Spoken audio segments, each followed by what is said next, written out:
Assalamualaikum warahmatullahi wabarakatuh. Kembali lagi bersama channelnya DMT, Dunia Militer Terkini. Di video kali ini kita akan membahas tentang update berita militer Indonesia. Ada apakah? Mari kita bahas ulasannya di sini. Pabrik Dirgantara TAI Turki buka kantor cabang di Bandung. Kemitraan pengembangan jet tempur siluman Kaan jadi sorotan. Dalam beberapa hari kebelakang, Indonesia dan Turki dirumorkan akan bekerja sama dalam pengembangan jet tempur generasi kelima siluman Kaan. Indonesia bahkan sudah menunjukkan minatnya untuk meminang Kaan sejak tahun 2023 lalu. Menhan Prabowo Subianto sendiri yang menyebut Kaan bersama jet tempur lainnya. Kita punya program dengan Korea Selatan yaitu jet tempur KF-21 Boromai. Lalu kita juga sedang nego dengan Amerika Serikat terkait pengadaan jet tempur F-15. Kita juga sedang menjajaki kerjasama dengan Turki yaitu mengembangkan jet tempur generasi kelima. Ungkapnya di YouTube Garuda TV pada tanggal 16 Juli 2023 lalu. Rumor semakin diperkuat beberapa hari yang lalu di mana Prabowo mengunjungi Turki. Pulang membawa hasil, ternyata pertemuan itu menghasilkan sejumlah komitmen dan salah satunya mengembangkan jet tempur generasi kelima bersama. Kunjungan kerja Menhan Prabowo ke Turki beberapa waktu lalu menghasilkan sejumlah komitmen kerjasama industri pertahanan, diantaranya Joint Deployment Jet Tempur generasi kelima, kapal perang frigate dan helikopter. Tweet Kemhan Republik Indonesia di X tanggal 28 Agustus. Meski tidak tersebut nama Kaan, namun jet tempur generasi kelima satu-satunya yang sedang Turki bangun adalah Kaan. Spekulasi pun semakin membesar setelah kabar yang disebarkan oleh tabloid Turkish Century di X. Turkish Century pada tanggal 26 Agustus menggambarkan bahwa pabrikan Turkish Aerospace Industry TAI selaku pengembang Kaan buka kantor di Bandung. TAI baru saja membuka kantor cabang di Bandung, Indonesia, cuitnya. Karena kabar tersebut, Turkish Century menyoroti kemungkinan pengembangan Kaan bersama, menyebabkan meningkatnya spekulasi bahwa kemitraan negara saudara muslim ini akan segera terjadi pada generasi kelima Kaan. Program jet tempur siluman mungkin akan segera diresmikan pungkasnya.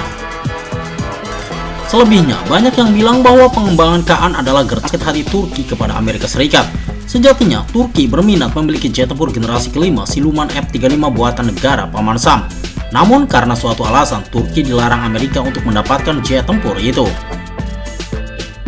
Semua karena sanksi CAATSA, Countering America Adversary Stroke Sanction ACT, sebuah aturan yang dibuat oleh Amerika Serikat. Tujuan dibentuknya aturan CAATSA ini adalah memberikan wewenang kepada Amerika Serikat untuk mengatur negara lain. CAATSA membuat Amerika punya kuasa mengatur transaksi terkait pengadaan senjata di suatu negara. Peraturan ini melarang suatu negara untuk membeli senjata dari Rusia, Iran, dan Korea Utara. Sementara, Turki kala itu diketahui membeli sebuah sistem pertahanan udara S-400 buatan Rusia. Pada akhirnya Turki tidak diizinkan untuk mendapatkan jet tempur F-35 karena perkara ini. Namun, Turki mengambil langkah bijak dengan membangun jet tempur silumannya sendiri, yaitu Kaan.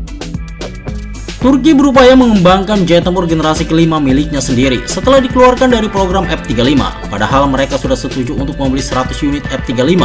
Namun semua itu gagal karena mereka membeli sistem pertahanan udara S-400 asal Rusia. Jelas Defense Security Asia pada tanggal 25 April 2024.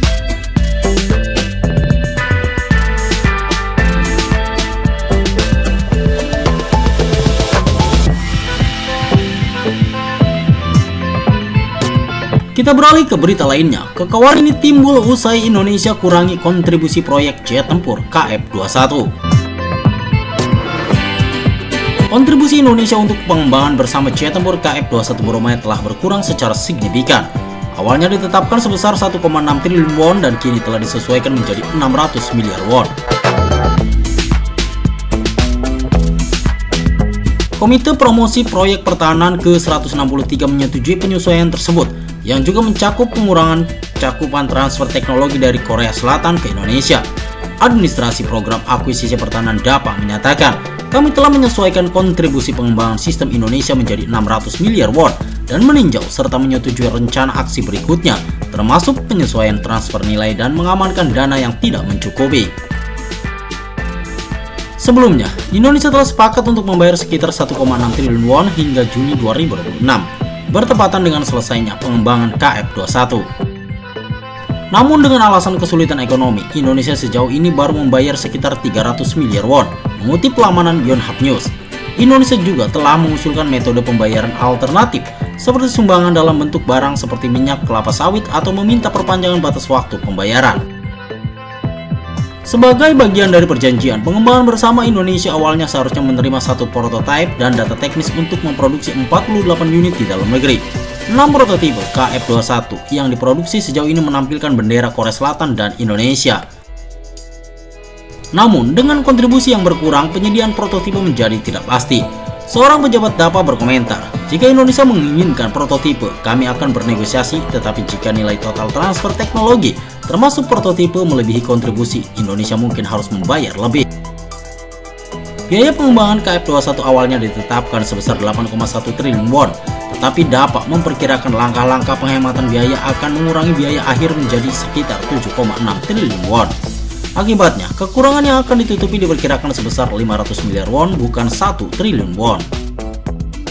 Dana tambahan akan ditanggung bersama oleh Korea Aerospace Industry KAI dan pemerintah Korea Selatan. Pemerintah Korea Selatan pun diharapkan menanggung sebagian besar biaya tambahan. DAPA menekankan pentingnya hubungan kerjasama antara Korea Selatan dan Indonesia. Pihaknya menyatakan, "Kami mempertimbangkan secara komprehensif hubungan kerjasama antara kedua negara termasuk produksi massal jet tempur versi Indonesia IFX dan kemungkinan untuk mendapatkan dana yang tidak mencukupi."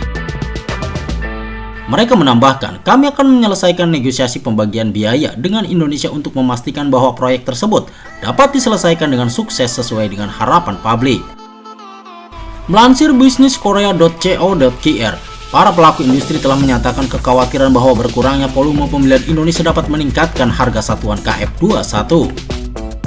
Biasanya, ketika platform jet tempur dikembangkan bersama dengan negara lain, negara-negara yang berpartisipasi membeli jet tempur tersebut sehingga meningkatkan volume produksi awal. Proses ini menciptakan skala ekonomi dan meningkatkan daya saing pasar. KAI mencatat, harga pastinya hanya dapat ditentukan setelah pengembangan selesai. Proyek KF-21 merupakan inisiatif penting bagi Korea Selatan yang bertujuan untuk meningkatkan kemampuan pertahanan negara dan mengurangi ketergantungan pada teknologi militer asing. Proyek tersebut berupaya untuk memproduksi jet tempur canggih yang dapat bersaing secara global. Korea Selatan dan Indonesia memiliki sejarah kerjasama pertahanan dan proyek KF-21 merupakan salah satu kolaborasi penting di mana Indonesia setuju untuk memberikan kontribusi finansial serta menerima transfer teknologi sebagai imbalannya. Situasi ekonomi Indonesia telah mempengaruhi kemampuan untuk memenuhi komitmen keuangannya terhadap proyek KF-21 Bormae. Tantangan ekonomi, termasuk keterbatasan anggaran dan prioritas keuangan, telah menyebabkan keterlambatan pembayaran dan permintaan metode pembayaran alternatif. Pengurangan kontribusi keuangan Indonesia memiliki implikasi terhadap tingkat transfer teknologi yang akan diterimanya. Nah, itulah informasi yang bisa DMT sajikan untuk Anda. Semoga video ini bermanfaat untuk Anda dan jangan lupa tetap like, share, dan subscribe terus channelnya DMT Dunia Militer Terkini.